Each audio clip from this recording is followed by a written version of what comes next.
Ladies and gentlemen, it's a pleasure to be here to share some views on the DSM strategy as adopted in May. I will run you a little bit through the strategy and maybe give some first ideas in the context of the public consultations that are ongoing, and also give some strategic visions here in this area. So, as I just said, the Commission communication on the DSM was adopted in May this year. The main objectives, as already indicated by the chair, and it's maybe something not completely new, but here again underlined is focus on online activities, so that both sides, individuals and businesses, can seamlessly access and exercise online activities. One of the main objectives. By that, create one market and here increase the opportunities for growth and jobs. Looking a bit outside of the single market and vis-à-vis other world regions, make Europe stronger, so maintain its position as world leader in digital economy. So these are maybe the big objectives behind the strategy. We structured the strategy in 3 pillars. The first one focused on online goods and services across Europe, so you can see it as the higher layer of services. Here, better access, so both for consumers to buy cross-border and for businesses to sell cross-border. The second pillar is then more the underlying layer, so networks and services. Here, creating the right conditions for digital networks and services to flourish. And finally, a more flanking pillar, maximizing growth potential. Here we're looking at investment in ICT infrastructure.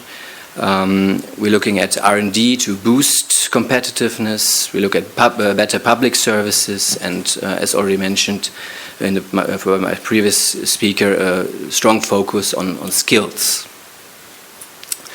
Yeah, let me start a bit by the ongoing activities, the consultations that you might be aware of that currently running. The first big chapter here I would summarize as the e-commerce rules. So we are aiming at a certain degree of harmonization for consumers to trust cross-border e-commerce, so that they know what are their rules, also as concerns cross-border.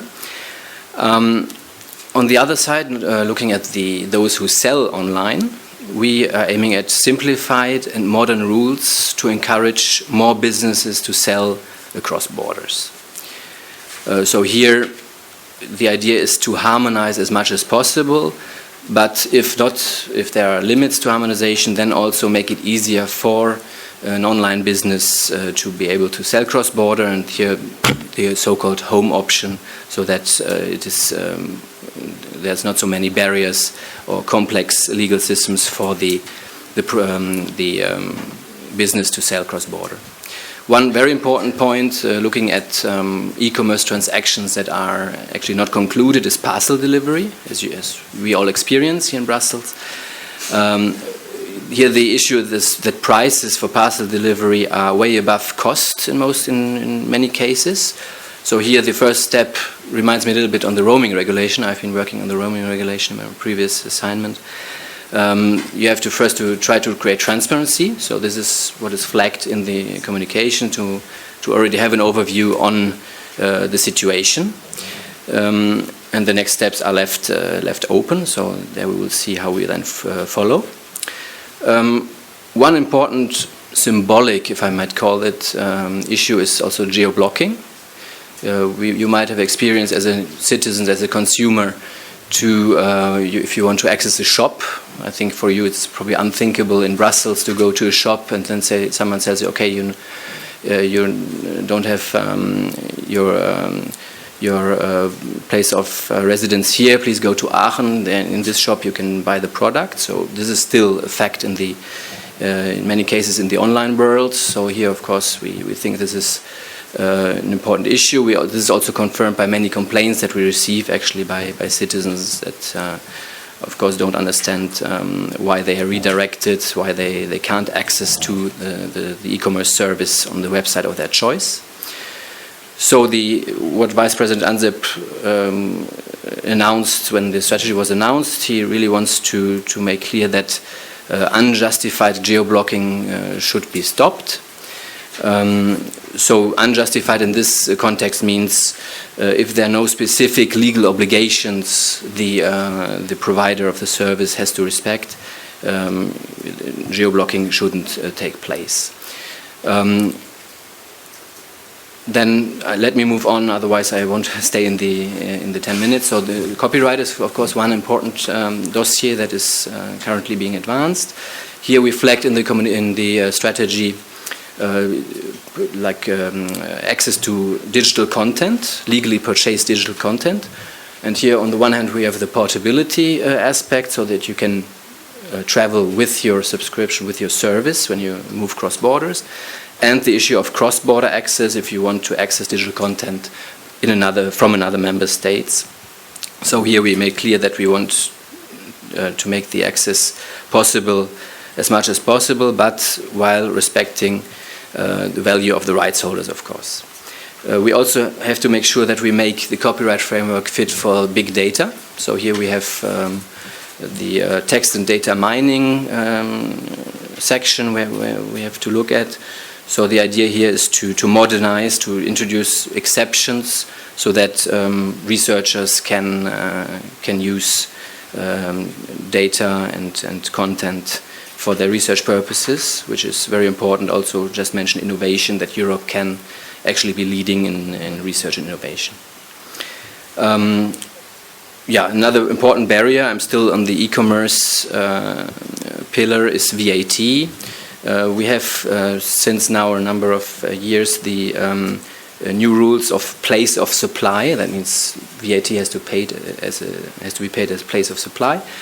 This might, especially for SMEs, introduce some burden, and we're looking at this administrative burden and try to simplify and, for example, think about introducing a VAT threshold to make it easier to sell cross-border. Then maybe 2 minutes on the so-called Pillar 2, which is more the networks and services, so the enabling pillar, the underlying infrastructures. So here we have looking at telecom networks and online platforms. I won't run now through the details of the telecom review that has been launched with public consultation. The three main issues are here: access regulation, so incentivize investments for a step change in high-speed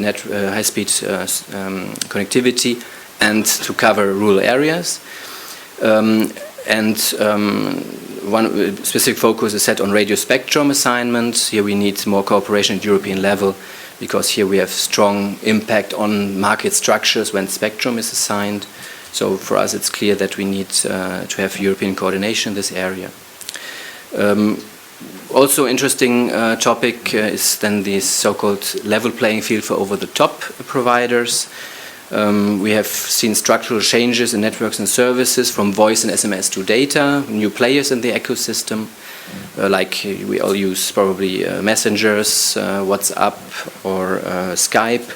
And here the question is, of course, is there here need for a fair environment, for a level playing field? And of course, normally the focus is on deregulation. We already do that in the market regulation field, where we see that there is impact on the competition in the market, and then you might deregulate. So focus on the bottlenecks, and which might then be the internet access service. In the consultation, there are a number of questions on the what is still needed then on the internet access service in terms of consumer and market regulation. Then maybe a final word on so-called platforms assessment. Here we're very open. We don't indicate any path to go here in the strategy. We just say that we will launch a comprehensive assessment. Of course, important here is to create this home market. The digital single market is space for innovation, for online platforms to flourish. There have been a number of concerns raised with regard to market power of big online platforms. So like the term gatekeeper is often used, a gatekeeper of parts of an ecosystem. So here we of course have to make sure that the ecosystem, the internet, stays open and will continue to be the motor for innovation, which we all appreciate so much. So here we have this open consultation launched. Here we look at questions like transparency in the platforms, terms and conditions, bargaining power of larger platforms, promotion of own services to the disadvantage of competitors, of course an issue that we look at. And just to conclude maybe that this analysis goes beyond competition law because of the crucial role of platforms for economy and society. So I'm looking forward to the discussion on maybe a number of these topics later.